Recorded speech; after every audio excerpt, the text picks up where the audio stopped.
오늘 우리에게 주신 하나님의 말씀은 다니엘서 10장에서 12장, 마태복음 27장 52절, 요한계시록 21장 4절입니다. 오늘이 아마 마지막 시간 될 것 같죠? 4부입니다. 제목을 다 함께 읽어보겠습니다. 예수 그리스도께서 다시 오실 재림을 기다리는 마지막 종말의 때 지혜로운 자. 아멘. 이 다니엘서는 우리가 생각하는 것 이상으로 신약에 있어서 아주 중요한 영향을 미칩니다. 우리가 예수 그리스도가 얼마나 중심이 되는지는 그 누구보다도 잘 알죠. 그 전에는 유대교가 하나님 중심의 신앙생활을 했다면 유대교와 기독교의 차이가 뭡니까? 예수 그리스도 중심으로 하나님과 성령님과 예수님은 삼위일체라고 고백하는 신앙이 큰 차이점 아니겠습니까? 그런데 왜 그렇게 발전하게 됐을까요? 사실은 이 다니엘서를 빼놓고선 생각할 수가 없습니다. 다니엘서 12장 1절에 보면 이런 말이 나오죠. 그때, 그리고 또 그때까지라는 말이 나오게 됩니다. 또 다시 한번 그때라는 말을 통해서 다니엘서 12장은 다니엘서 전체의 핵심인 것처럼 종말에 관련돼서 특별히 이야기를 하고 있습니다. 그런데 핵심이 바로 2절과 3절이라고 했죠. 다 같이 읽겠습니다. 땅의 티끌 가운데서 자는 자 중에서 많은 사람이 깨어나 영생을 받는 자도 있겠고 수치를 당하여서 영원히 부끄러움을 당할 자도 있을 것이며 지혜 있는 자는 궁창의 빛과 같이 빛날 것이요 많은 사람을 옳은 대로 돌아오게 한 자는 별과 같이 영원토록 빛나리라. 아멘. 사실 우리가 이 말씀을 다니엘서 범위 내에서 많이 읽었기 때문에 별 특별한 게 없을 것 같기도 합니다. 이미 다 내용을 배웠을 것 같은데 사실은 좀 더 깊이 들어가면 오늘 우리가 수요 예배 때 예배를 시작하기 전에 항상 올려드리는 기도가 있습니다. 바로 사도신경이죠. 사도신경의 내용을 다시 한번 볼까요? 전능하사 천지를 만드신 하나님 아버지를 내가 믿사오며 신앙 고백이죠. 그런데 중요한 이야기가 나옵니다. 그 외아들 우리 주 예수 그리스도를 믿사오니 이것이 바로 유대교와 기독교의 큰 차이를 드러냅니다. 그리고 나서 이는 성령으로 잉태하다 동정녀 마리아에게 나시고 본디오 빌라도에게 고난을 받아 십자가에 못 박혀 죽으시고 이것은 예수의 일생을 단 두 줄로서 요약한 겁니다. 출생, 성령님에 의해서 태어났다고 이야기합니다. 그래서 우리 기독교인들은 다 예수님을 쫓아서 성령으로 거듭나는 자들입니다. 성령으로 거듭나지 않으면 신앙생활 못하는 겁니다. 왜냐하면 육신의 잣대로 세상적 기준으로 예수님을 어떻게 이해합니까? 이해 안 되죠. 신앙생활을 어떻게 합니까? 안 되죠.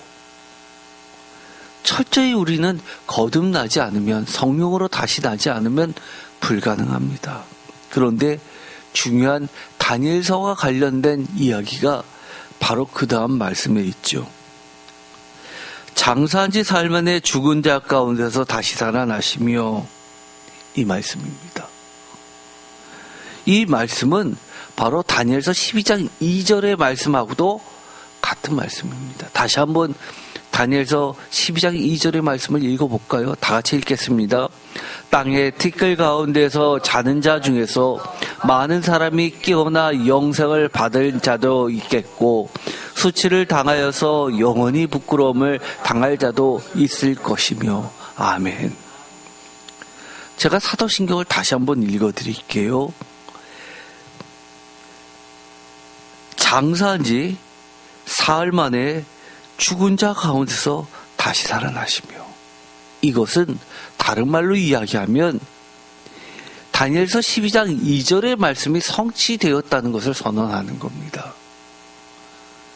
이 말씀이 성취되었다는 것은 뭐죠? 바로 1절에 있는 것처럼 그때라는 겁니다. 그때. 예수 그리스도 주님을 사람들이 왜 기다렸습니까? 우리가 대림절을 했죠. 그리고 조금 있으면 성탄절이 다가옵니다. 모두 다 포인트는 한 꼭지점을 향해서 가고 있는 겁니다. 그때나 지금이나 이 마지막 때를 지향하고 있다는 겁니다. 어떻게 보면 우리가 지금 그 마지막 때를 살고 있는데 어떻게 살아야 됩니까? 예수님은 이렇게 사셨다는 겁니다. 마지막 때를 살면서 참된 신앙인의 모습을 하나님이 그토록 바라셨던 그 참 신앙인의 참 지혜자의 모습으로 살아내도록 애쓰셨던 겁니다. 결국 2절에 있는 것처럼 땅의 티끌 가운데서 자일지라도 반드시 하나님께서 영생을 주실 거라는 믿음을 우리에게 가르쳐 주신 겁니다. 단순히 예수님이 신이시기 때문에 별 어려움이 없었겠지. 마치 요술쟁이가 요술 부리듯이 그렇게 사졌다고 생각하면 우리가 주님의 길을 따라갈 수 없습니다. 주님은 우리가 아픈 것, 슬픈 것, 고통스러운 것, 바퀴 앞에서 도망가고 싶은 것, 슬픔보다는 기쁨 찾는 것, 똑같은 이 참 인간의 모습으로 이 땅을 사시면서도 피하지 않으셨습니다. 왜요? 이 다니엘서가 가르쳐주는 것처럼 땅의 티끌 가운데서 자는 자 중에서 많은 사람이 깨어나 영생을 받는 자도 있을 그때를 내가 지금 살고 있다는 것을 하나님의 약속을 철저히 믿었기 때문입니다. 어떻게 보면 우리도 그렇습니다. 우리가 인생을 삽니다. 그런데 한 해 하나가 지나가면 인생의 끝이 다가옵니다.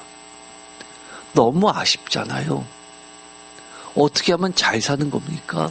어떻게 하면 행복하게 사는 겁니까? 세상 사람들이 이야기하는 것처럼 슬픈 거 피하고 기쁜 거 찾고 쓴 거 피하고 만나는 거 찾고 고통 피하고 쾌락을 쫓는다면 그것이 지혜로운 자의 삶일까요? 그것이 아니라고 우리는 너무나 잘 알고 있고 오직 예수님께서 걸어가셨던 그 길이 진짜 행복한 길이고 참된 길이고 영원한 길이라는 것을 믿고 선택할 수 있는 것은 바로 종말이기 때문입니다. 그렇기 때문에 아무리 세상이 악하다 하더라도 우리가 포기하지 못하는 겁니다. 그런데 이것이 사도신경만의 문제일까요? 주기도문, 예수님이 직접 우리에게 가르쳐 주셨던 기도문도 마찬가지입니다. 물론 이 기도문에는, 주기도문에는 우리가 너무너무 좋아하는 말씀들이 있습니다. 우리 죄를 사하여 주옵시고, 우리가 교회 다니는 이유이죠. 예수님 믿는 이유입니다. 여기 보면 대개의 나라와 권세와 영광이 아버지께 어떻다고요? 영원히 있사옵나이다 라고 기도하고 마칩니다. 우리가 바라고 추구하는 삶이란 무엇일까요? 바로 다니엘서에서 이야기하는 하나님의 약속입니다. 영원한 삶, 하나님께서 빛나게 해주시는 삶입니다. 3절을 다 같이 읽겠습니다. 지혜 있는 자는 궁창의 빛과 같이 빛날 것이요 많은 사람을 옳은 대로 돌아오게 한 자는 별과 같이 영원토록 빛나리라. 아멘. 우리는 지혜로운 자입니까? 여러분은 지혜로운 자입니까? 어떤 분들은 그러죠. 잘 모르겠어요. 저 하나도 간수하기 힘들었어요. 여기서 보니까 많은 사람을 옳은 대로 돌아오게 한 자라고 한 것을 봐서는 저는 많은 사람을 옳은 대로 돌아오게 한 거는 좀 거리가 먼 것 같아요 라고 말할 수 있습니다. 그러나 여기서 이야기하는 많은 사람을 옳은 대로 돌아오게 한 자라고 하는 것은 주께로 이끄는 자들입니다. 반드시 전도라고 흔히 이야기하는 누군가를 교회로 데리고 오는 것만을 전도라고 하는 것이 아닙니다. 전도는 그야말로 전할 전자 도입니다. 예수님의 도, 예수님의 길, 예수님의 말씀을 우리의 삶으로 많은 사람들이 보고 듣고 느끼게 해주면 그것이 전도인 거죠. 아, 저 사람을 보니까 왜 저렇게 살지? 나랑 다른데? 저 사람은 술도 안 먹고 오락도 별로 안 즐기고 별로 인생 재미없이 사는 것 같은데 그런데도 교회는 한 번도 빠지지 않고 열심히 다니네. 왜 그러지? 그러고서 물어봅니다. 그렇게 좋아? 네, 너무너무 좋아요. 내가 예수님 아니었으면 내 인생 이렇게 행복하지 않았을 거예요 라고 하는 말 한마디가 그게 전도입니다. 대단한 거 아닙니다. 우리가 정말 예수님 사랑하는 거, 정말 하나님 사랑하는 거, 내 인생의 그 다른 어떤 것보다도 가장 귀하다고 하나님, 예수님 인정하는 것, 이것이 전도입니다. 이런 자들은 어떻게 해주세요? 궁창의 빛과 같이 빛날 것이라고 이야기합니다. 세상 사람들 바쁘게 지나가죠. 이 다니엘서가 기록될 시점에도 많은 사람들이 박해와 핍박과 권력 앞에서 무너졌습니다. 그런데 꿋꿋이 대항했던 자들이 있었죠. 그 자들은 바로 다니엘이 이야기하는 지혜 있는 자요, 또 많은 사람을 옳은 대로 돌아오게 한 자들이라는 하나님의 평가를 받습니다. 어떻게 받았을까요? 이것이 바로 기독교에서 굉장히 한 획을 긋는 중요한 것이 됐습니다. 그것이 바로 순교신학이라는 겁니다. 어떻게 보면 구약 전체 중에서 영생과 부활에 관련된 이야기가 들어있는 것을 찾아보라고 하면 많은 분들이 그럴 겁니다. 제일 먼저 꼽는 게 어떤 걸까요? 제일 먼저 꼽는 거는 에스겔서의 마른 뼈가 살아나는 사건일 겁니다. 그러나 제가 그랬죠. 많은 구약학자들이 제일 먼저 뽑으라고 한다면 가장 보수적인 학자 같은 경우는 딱 한 구절 이사야서의 말씀을 뽑습니다. 왜냐하면 에스겔서 그리고 지금의 다니엘서는 다 포로기 이후의 성서이기 때문에 포로기 이전의 것을 찾는다면 이사야서뿐이 없습니다. 그만큼 생소하다는 이야기입니다. 그 다음에 사람들 내리에 강하게 박힌 게 있죠. 바로 다니엘서입니다. 왜 그럴까요? 예수님 시대고 가장 가깝기 때문입니다. 주전 2세기. 가장 유대교에서도 순교가 가장 많았던 시점이 바로 이 시점입니다. 마카비 혁명 일어나기 바로 직전. 유대교는 이처럼 그 전까지만 해도 별로 순교에 대해서 두드러진 적이 없었습니다. 그런데 이 시점에서 순교가 되고 발생했습니다. 심지어 3,000명이나 죽었다는 기록이 남아있을 정도입니다. 그런데 보다도 더 정말 커다란 파도처럼 순교 역사가 발생한 시점이 있었습니다. 언제일까요? 바로 예수 그리스도의 십자가 부활을 증거하는 기독교 순교자들에 의해서 순교 신학이 꽃을 피웠습니다. 전 세계로 퍼진 이 기독교의 이 복음은 사실은 원동력이 무엇이었냐라고 하면 당연히 성령님의 역사죠. 그런데 구체적으로 성령님의 역사가 어떻게 해서 드러났냐라고 했을 때는 이 다니엘서의 역량을 빼놓고는 생각할 수 없는 겁니다. 바로 이 구절입니다. 2절과 3절이 바로 순교신학을 하나님의 구원과 영원한 생명과 직결시키면서 꽃을 피우게 됩니다. 예수님의 말씀 가운데는 그러한 일들이 대거 등장합니다. 가장 대표적인 게 뭐죠? 요한복음입니다. 요한복음에 어떤 것으로 드러납니까? 가장 대표적인 예표가 나사로 부활 사건입니다. 바로 그 직전에 예수님께서 이렇게 이야기하죠. 나를 믿는 자는 죽어도 살겠고 영원한 생명을 얻게 되는 거죠. 그러면서 이 예수님의 말씀처럼 나중에 어디까지 가게 되냐면 바로 요한계시록까지 가게 되는 겁니다. 그러면서 중간에 요한계시록은 AD 주 90년, 가장 늦게 보면 120년까지 본다고 했습니다. 그 이전에 사도 바울 주 50년에서 60년, 그때 사도 바울이 온몸으로 이 다니엘서의 마지막 때라는 것을 증명합니다. 주님의 말씀으로요.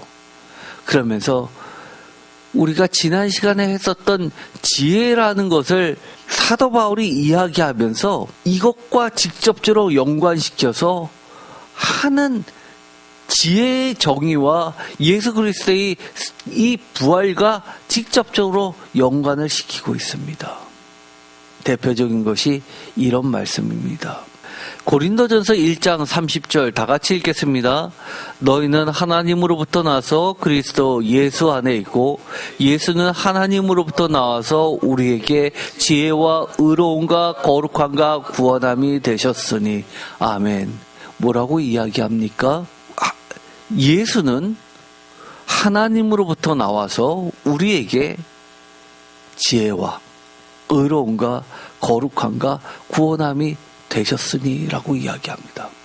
사실은 이 고백에서 지혜를 빼놓고 이야기해도 크게 이상하지 않습니다. 읽어볼까요?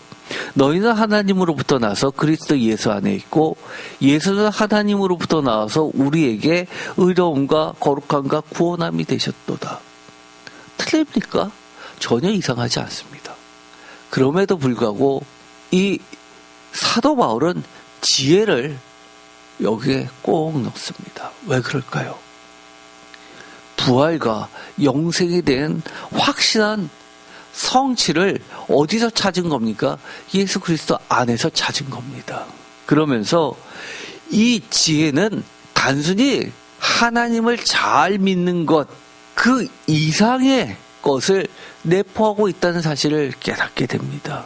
그러면서 고린도전서 2장 5절에는 너무 이상한 말을 하나 합니다. 너희 믿음이 사람의 지혜에 있지 아니하고 다만 하나님의 능력에 있게 하려 하였노라. 이 고린도전서 2장 5절 사도 바울이 이 말을 쓸 때는 대상이 이방인들만입니까? 아니요. 고린도 교회는 디아스포라 유대인들이 많았습니다. 그렇다는 이 얘기는 그들에게는 지혜는 성문서에 들어가 있는 하나님을 경외하는 아주 중요한 핵심 신앙 중에 하나였습니다. 그런데 이런 말을 하죠. 사람의 지혜에 있지 아니하고 라고 하면 아마 그들은 그럴 거예요. 나는 세상의 지혜를 이야기하는 게 아니라 성경에 있는 하나님의 지혜를 믿어왔어. 잠언, 전도서, 욥기서 이런 거를 이야기할 겁니다. 그런데 이런 말을 사도 바울은 굳이 덧붙입니다. 이 지혜와 함께 다만 하나님의 능력에 있게 하려 하였노라. 이 말이 무엇일까요? 지금까지는 하나님을 잘 믿고 경외하는 것이 지혜라는 걸 다 인정했습니다. 그런데 거기에 무엇을 사도 바울은 굳게 붙잡고 있었냐면 죽어도 예수 그리스도께서 다시 사신 것처럼 우리를 영원히 살려주실 거라는 믿음을 붙잡은 겁니다. 이것이 유대교와 기독교의 커다란 틈을 만들어냅니다. 큰 차이를 만들어냅니다. 그래서 많은 학자들이 사도 바울에 의해서 기독교는 탄생했다라고까지도 이야기합니다. 기독교 예수 그리스도에 의해서 탄생한 거 아닙니까? 맞지요. 그러나 예수 그리스도의 직계 제자 베드로도 주의 형제 야고보도 여전히 박해가 있었는데도 불구하고 사도행전에 보면 예루살렘 교회에 그대로 있습니다. 그렇다는 이야기는 기독교적 유대교 또는 유대교적 기독교 안에 있었다는 이야기입니다. 그런데 사도 바울에 의해서 완전한 분리를 해 나갑니다. 철저하게 선을 긋죠. 그래서 갈라디아서 보면 바나바와 이 베드로의 신앙 고백과 형태를 내용을 사도 바울은 철저하게 배척합니다. 다르다고 이야기합니다. 다른 복음이라고 성경은 표현되어 있지만 원어로는 이 다른이 디프런트가 아니라 완전히 이질적인 것을 원어로는 헤테로스 하는 겁니다. 그러면서 고린도전서 2장 7절에 오직 은밀한 가운데 있는 하나님의 지혜를 말하는 것으로서 곧 감추어졌던 것인데 하나님이 우리의 영광을 위하여 만사전에 미리 정하신 것이다 라고까지 이야기합니다. 다니엘서에 이것을 봉해 두라라고 했죠. 은밀한 가운데 있었던 하나님의 지혜가 예수 그리스도에 의해서 명확하게 드러난 사건입니다. 예수 그리스도의 십자가 부활 사건을 통해서 보니 바로 다니엘서에서 이야기하고 있는 영원토록 빛날 것이라는 그 부활의 능력, 영생의 하나님의 능력이 하나님의 지혜와 합쳐져서 이러한 복음이 기쁜 소식이 만천하에 계시되었구나 라는 것을 증거하기 시작합니다. 그것이 사도 바울의 복음이라는 겁니다. 그러면서 고린도전서 14장 20절에 보면 형제들아 지혜는 아이가 되지 말고 악에는 어린아이가 되라. 지혜는 장성한 사람이 되라 라고 하면서 예수 그리스도를 빼놓고 이 다니엘의 부활 사상을 빼놓고 참다운 하나님의 지혜를 논할 수 없다고까지 이야기하는 겁니다. 빌립보서에 보면 이런 말씀을 하죠. 종말의 때 하나님의 참 지혜와 능력이신 예수 그리스도를 붙잡힌 바 된 참 신앙인은 어떻게 해야 되는가? 참 신앙인이 뭡니까? 특별히 지혜의 참 신앙인 하면 다니엘인데 사도 바울은 그런 다니엘의 참 신앙인의 모습으로 이렇게 이야기를 하는 겁니다. 빌립보서 3장 7절 다 같이 읽겠습니다. 그러나 무엇이든지 내가 유익하던 것을 내가 그리스도를 위하여 다 해로 여길 뿐더러 또한 모든 것을 해로 여김은 내 주 그리스도의 예수를 아는 지식이 가장 고상하기 때문이라.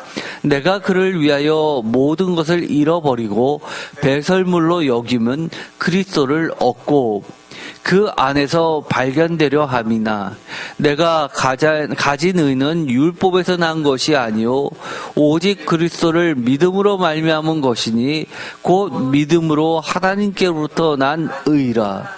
내가 그리스도와 그 부활의 권능과 그 고난의 참여함을 알고자 하여 그의 죽으심을 본받아 어떻게 해서든지 죽은 자 가운데서 부활에 이르려 하노니 내가 이미 얻었다 함도 아니요 온전히 이루었다 함도 아니라 오직 내가 그리스도 예수께 잡힌 바 된 그것을 잡으려고 달려가노라.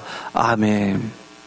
여기서 보면 우리가 지금 신앙생활하고 있는 거하고 너무나 많은 부분이 사실은 다릅니다. 예를 들어볼까요? 이 본문에서 사람들이 많이 기억하고 있는 게 뭡니까? 12절 가장 유명한 말씀입니다. 내가 이미 얻었다 함도 아니요 온전히 이루었다 함도 아니라 오직 내가 그리스도 예수께 잡힌 바 된 그것을 잡으려고 달려가노니 라는 구절을 아마 모든 기독교인 어느 정도 신앙이 좋다 하시는 분들은 다 알 겁니다. 그런데 사실 사도 바울의 이 말씀을 전후를 살펴보면 다니엘서하고 관련돼서 다른 각도로 읽을 필요도 있습니다. 예를 들어서 이런 겁니다. 많이 아는 겁니다. 7절 그러나 무엇이든지 내게 유익하던 것을 내가 그리스도를 위하여 다 해로 여길 뿐더러 8절 또한 모든 것을 해로 여김은 다 같이 읽겠습니다. 내 주 그리스도 예수를 아는 지식이 가장 고상하기 때문이라. 내가 그를 위하여 모든 것을 잃어버리고 배설물로 여김은 그리스도를 얻고 그 안에서 발견되려 함이니 내가 가진 의는 율법에서 난 것이 아니요 오직 그리스도를 믿음으로 말미암은 것이니 곧 믿음으로 하나님께로부터 난 의라. 아멘. 여기 보면 예수님을 가장 귀하게 여기는 거 우리 다 압니다. 그런데 이런 말을 하죠. 7절에 무엇이든지 내게 유익하던 것을 내가 그리스도를 위하여 다 해로 여길 뿐더러. 이 말씀을 읽어보면 여러분들 다 동의하시나요? 사실 많은 교회들이 여기에 동의하지 않습니다. 실제로는요. 무슨 말인지 잘 모르시겠어요? 다시 한번 읽어보세요.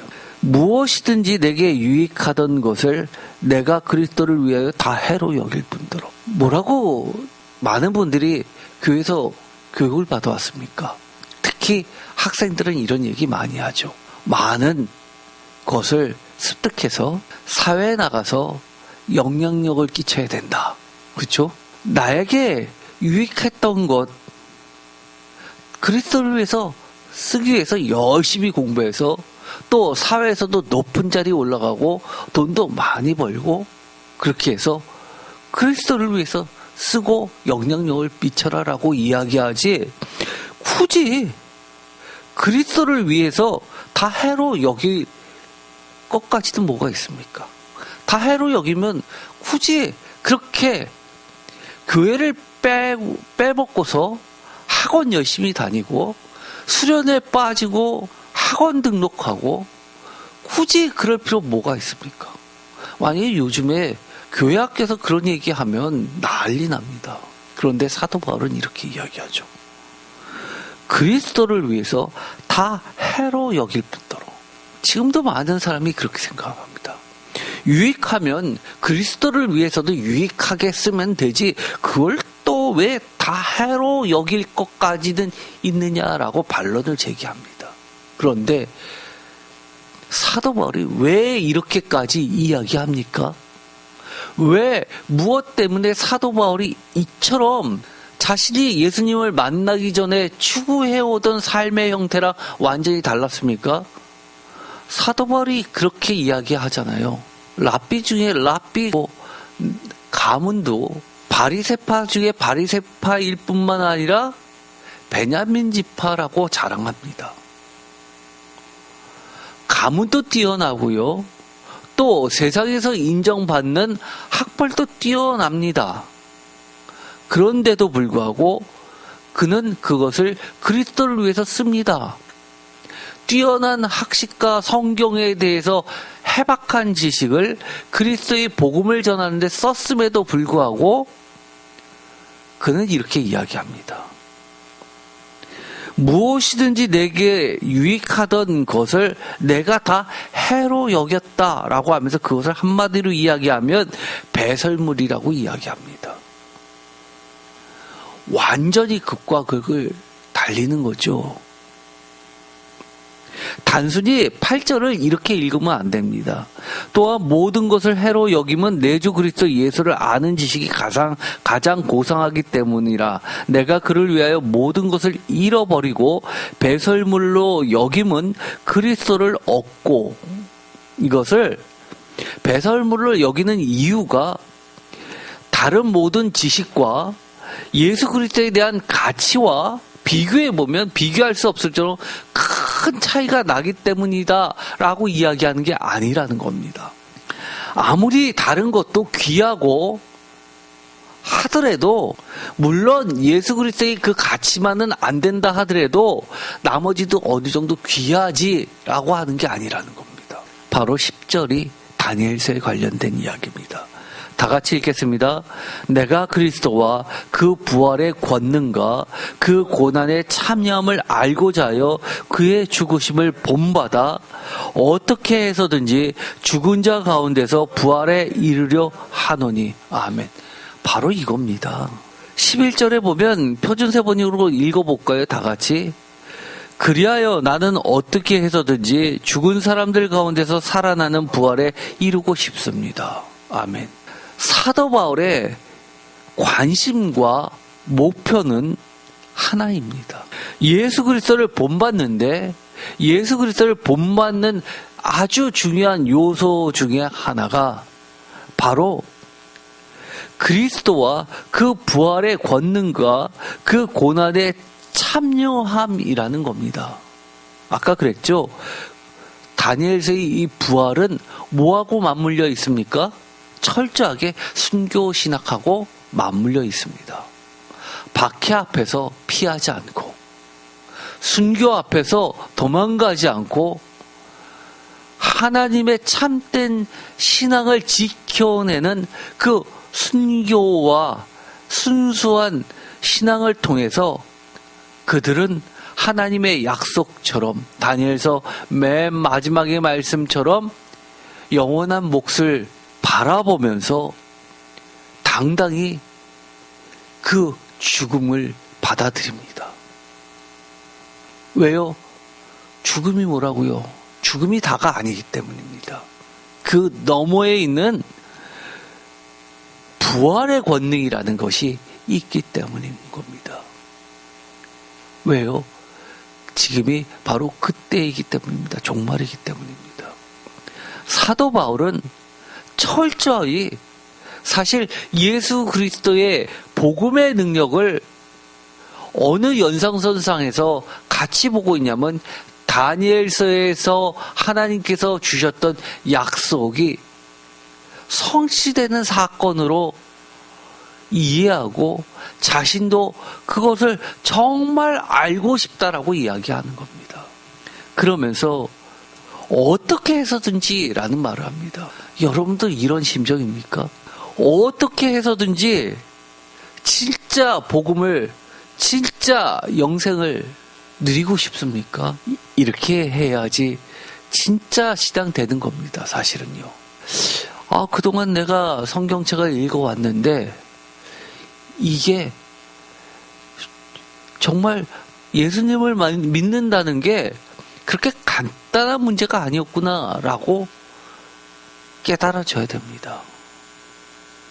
목숨을 건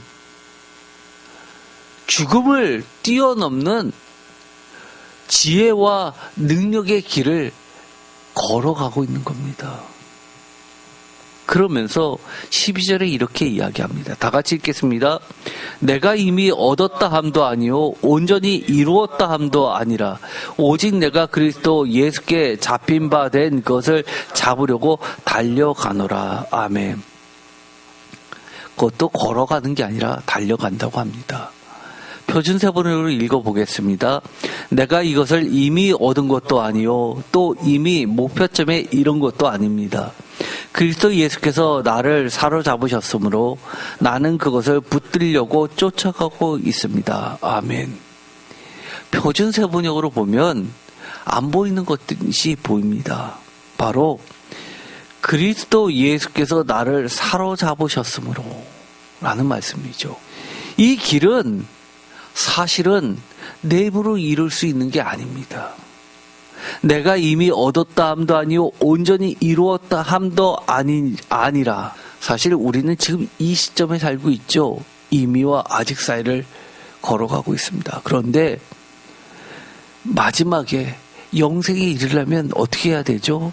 예수께서 끝까지 우리를 붙잡아 주셔야 되고 나는 그것에 붙들려 있어야 합니다. 그것이 무엇입니까? 성령의 인도하심이고 성령의 능력이죠. 그러면서 이렇게 이야기합니다. 13절 형제들아 나는 아직 내가 잡은 줄로 여기지 아니하고 오직 한 일 즉 뒤에 있는 것은 잊어버리고 앞에 있는 것을 잡으려고 14절 다 같이 읽겠습니다.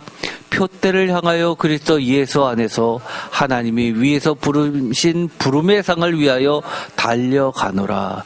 아멘. 뭐라고 이야기하죠? 하나님이 위에서 부르신 부름의 상이 있다는 겁니다. 다니엘서의 말씀으로 이야기하면 뭡니까?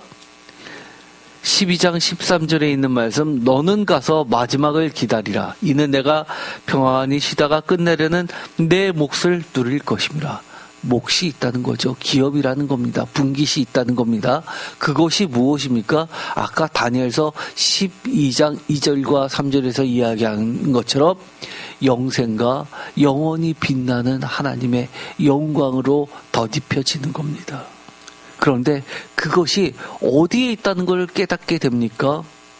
하나님의 그 부르신 부름의 상을 위해서 과거에도 사도 바울은 기독교인이 되기 이전에 유대교에서 그렇게 해왔습니다.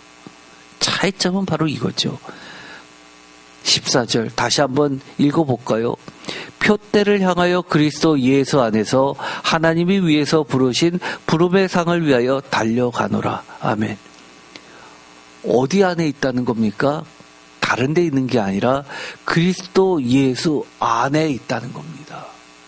이것이 놀라운 복음입니다. 바울이 증거한 건 바로 이겁니다. 유대교인들에게 그들이 나는 하나님을 믿는다.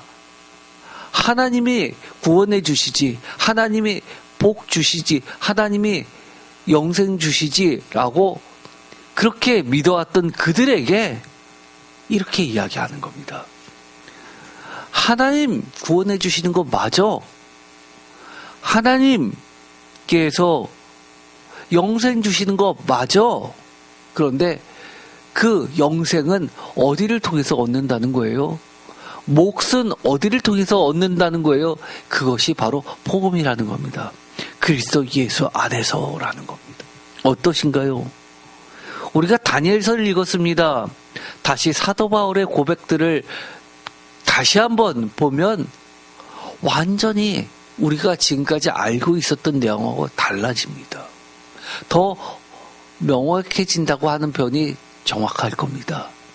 틀렸다는 것이 아닙니다. 전에는 그렇게 이야기했구나. 다 예수님을 증거하는구나 라고 생각했는데 왜 예수를 그토록 강조했는지 사도 바울에게 있어서는 하나님을 믿는 동족들에게조차도 박해를 받으면서도 놓치지 않았던 것 하나 오직 예수 그리스도입니다. 왜 그토록 예수 그리스도를 붙잡고 있었는지 우리는 이해하게 되는 겁니다. 그렇다면 우리도 어떻게 해야 되죠? 예수 그리스도 붙잡아야죠. 예수 그리스도 빼고 하나님께 갈 수 있어요? 못 갑니다. 영생이 있을 수 있어요? 없습니다. 그것이 복음입니다. 15절 그러므로 누구든지 우리 온전히 이룬 자들은 이렇게 생각할지니 만일 어떤 일에 너희가 달리 생각하면 하나님이 이것도 너희에게 나타내시리라. 오직 우리가 어디까지 이르렀든지 그대로 행할 것이니라. 아멘. 표준세번역으로 읽어보면 16절을 이렇게 이야기합니다. 다 같이 읽겠습니다. 어찌했든지 우리가 어느 단계에 이르렀든지 같은 길로 계속 나아갑시다. 아멘. 같은 길로 계속 나가라고 하는 겁니다. 이게 무슨 말이에요? 다니엘서의 결론 아닙니까? 다니엘서의 결론 13절 너는 가서 마지막을 기다리라. 이는 내가 평안히 쉬다가 끝날에는 내 몫을 누릴 것임이라. 그런데 그 전에 있었던 말씀이 있습니다. 어떤 말씀이 있어요? 많은 사람들이 다니엘서 하면 이 말씀 때문에 많은 이들이 잘못된 길로 가죠. 11절 매일 드리는 제사를 폐하며 멸망하게 가증할 것을 세울 때부터 다 같이 읽겠습니다. 1290일을 지낼 것이요 기다려서 1335일까지 이르는 그 사람은 복이 있으리라. 아멘. 13절 상반절 읽겠습니다. 너는 가서 마지막을 기다리라. 아멘. 여기서 보면은요 1290일 또 1335일 해서 날짜들이 계속 나오죠. 날짜들 쫓아가다가 잘못된 길로 갑니다. 많은 학자들이 그렇게 이야기합니다. 1290일에서 1335일 하면 얼마의 기간이 늘어난 거죠? 약 45일이죠? 아니, 맞아요? 1290일, 1335일, 45일, 한 달 반이 늘어난 겁니다. 이것을 가지고 이렇게 이야기합니다. 종말이 지연됐습니까? 종말이 늦춰졌습니까? 처음에는 1290일이 종말인 줄 알았습니다. 그런데 1290일이 지나 보니 여전히 종말이 안 이루어졌습니다. 그래서 다시 1335일이 종말이라고 날짜를 지정한 겁니까? 종말이 과연 지연될 수 있습니까? 아니요, 그렇지 않죠. 이것은 무엇을 이야기하죠? 사도 바울은 이것을 이렇게 해석한 겁니다. 다시 한번 사도 바울의 이야기를 읽어볼까요? 15절 다 같이 읽겠습니다. 그러므로 누구든지 우리 온전히 이룬 자들은 이렇게 생각할지니 만일 어떤 일에 너희가 달리 생각하면 하나님이 이것도 너희에게 나타내시리라. 오직 우리가 어디까지 이르렀든지 그대로 행할 것이라. 아멘. 표준세 번역은 계속 나아갑시다. 1290일이든 1335일이든 어디까지 이르렀든지 계속 나아가는 겁니다. 종말이라는 것은 아까 이야기했던 날짜를 만학자들이 그렇게 이야기합니다. 1290일은 위기의 종말이라고 이야기하는 학자도 있고요. 그 다음에 1335일은 우주적 종말을 이야기한다라고 이야기하는 학자들도 있습니다. 그러나 그거는 올바른 해석이 아닙니다. 묵시적으로 이것이 나의 개인의 종말이든 온 우주적 종말이든 종말입니다. 어떻게 되었든 간에 우리는 계속이라고 해석해야 되는 겁니다. 사도 바울은 그렇게 해석한 겁니다. 성령 안에서 그렇지 언제가 관심거리가 아니라 역사의 주관은 누가? 그리고 그 메시지는 누구에게? 이것이 중요하다는 겁니다. 역사를 하나님이 움직여 주시고 그 하나님께서 역사를 주관하시면서 때로는 어떤 이들에게는 1290일, 어떤 이들에게는 1335일, 어떤 이들에게는 그 이상의 기간을 줄지라도 참 지혜 있는 것을 깨닫고 무엇을요? 예수 안에 죽음을 뛰어넘는 영생과 부활이 있음을 깨닫고 계속 1290일이 지나도 계속 1335일이 돼도 계속 하나님이 약속하신 그 영생의 몫을 얻기 위하여 나아가라는 겁니다. 어떠신가요? 오늘 사도 바울의 고백들을 읽어봤습니다. 우리가 생각하는 것보다 훨씬 더 다니엘서에 있었던 그 내용이 전혀 지금까지 우리는 다니엘서가 복음이라는 것을 생각지 못하고 읽었다면 예수님께서 십자가를 지신 이유도 다니엘서에서 나와 있는 하나님의 그 약속의 말씀을 붙잡고 영생의 길을 가셨듯이, 또 사도 바울도 예수님을 통해서 확실하게 다니엘서가 이야기한 것이 예수 그리스도였구나 라는 것을 확실히 깨닫게 돼서 그 길을 계속 따라갔던 겁니다. 그러면 우리는 어떻게 해야 될까요? 우리도 다니엘서를 통해서 하나님께서 주셨던 약속의 말씀을 믿고 가는 겁니다. 다시 한번 읽어볼까요? 1절부터 읽겠습니다. 그때 내 민족을 호위하는 큰 군주 미가엘이 일어날 것이요 또 환난이 있으리니 이는 개국 이래로 그때까지 없던 환난일 것이다. 그때 내 백성 중 책에 기록된 모든 자가 구원을 받을 것이라. 땅의 티끌 가운데서 자는 자 중에서 많은 사람이 깨어나 영생을 받는 자도 있겠고 수치를 당하여서 영원히 부끄러움을 당할 자도 있을 것이며 지혜 있는 자는 궁창의 빛과 같이 빛날 것이요 많은 사람을 옳은 대로 돌아오게 한 자는 별과 같이 영원토록 빛나리라. 아멘. 그러면서 이렇게 끝내죠. 다 같이 읽겠습니다. 4절. 다니엘아, 마지막 때까지 이 말을 간수하고 이 글을 봉함하라. 많은 사람이 빨리 왕래하며 지식이 더하리라. 아멘. 표준세번역으로 4절을 읽어볼까요? 그러나 너 다니엘아, 너는 마지막 때까지 이 말씀은 은밀히 간직하고 이 책을 봉하여 두어라. 많은 사람이 이러한 지식을 얻으려고 왔다 갔다 할 것이다. 아멘. 많은 사람이 빨리 왕래하는 이유, 그것은 바로 이 책에 있는 지식, 참 지혜를 얻기 위해서 애쓰고 수고한다는 이야기입니다. 그런데 그 지식이 뭡니까? 예수 그리스도입니다.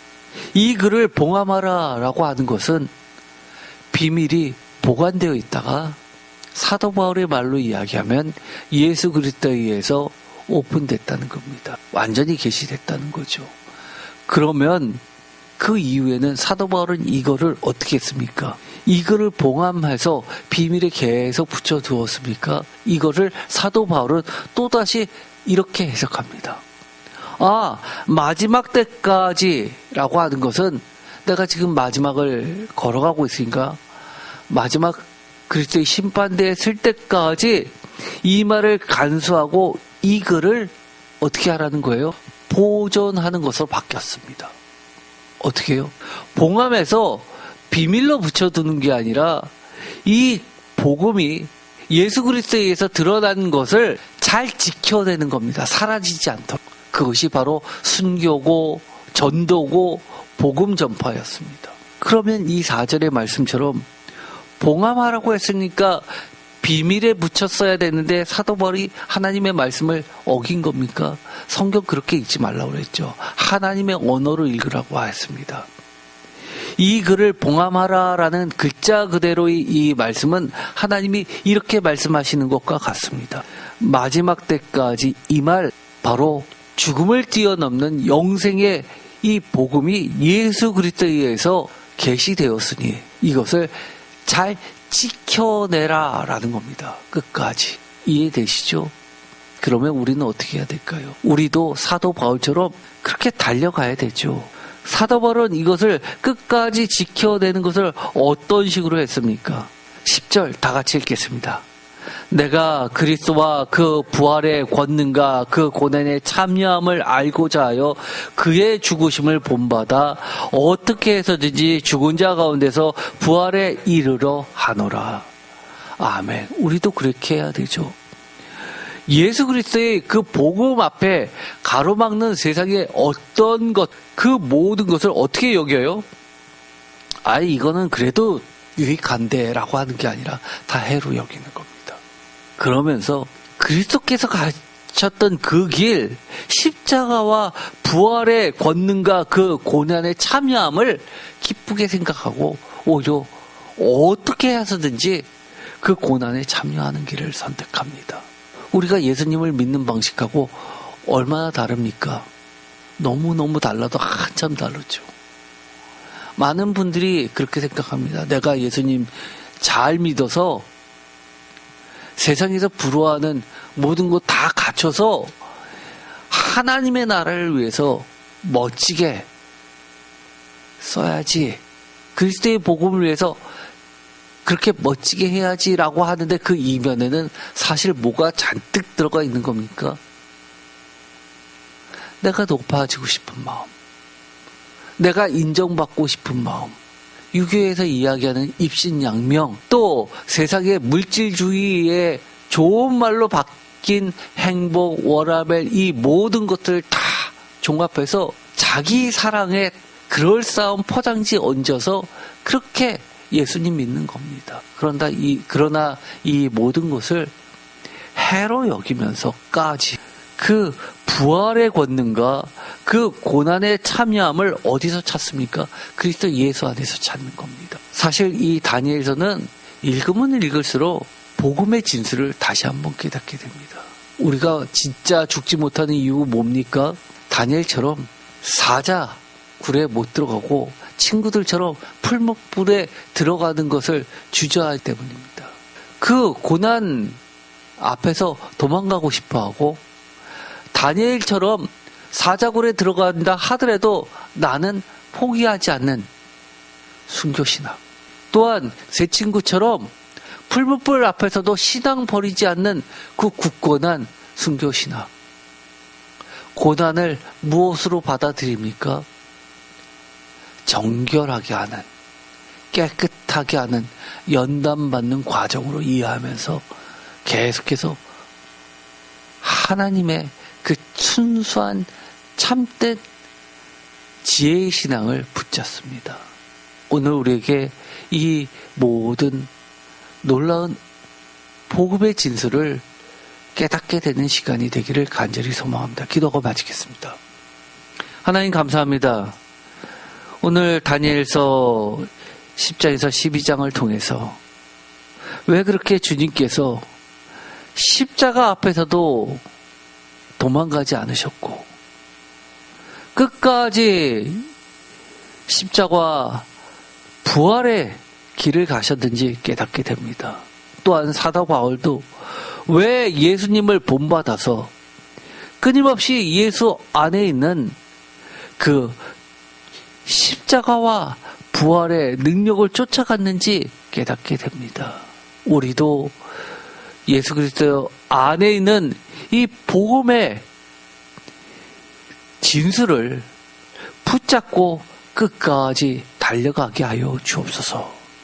예수 그리스도의 이름으로 기도드립니다. 아멘.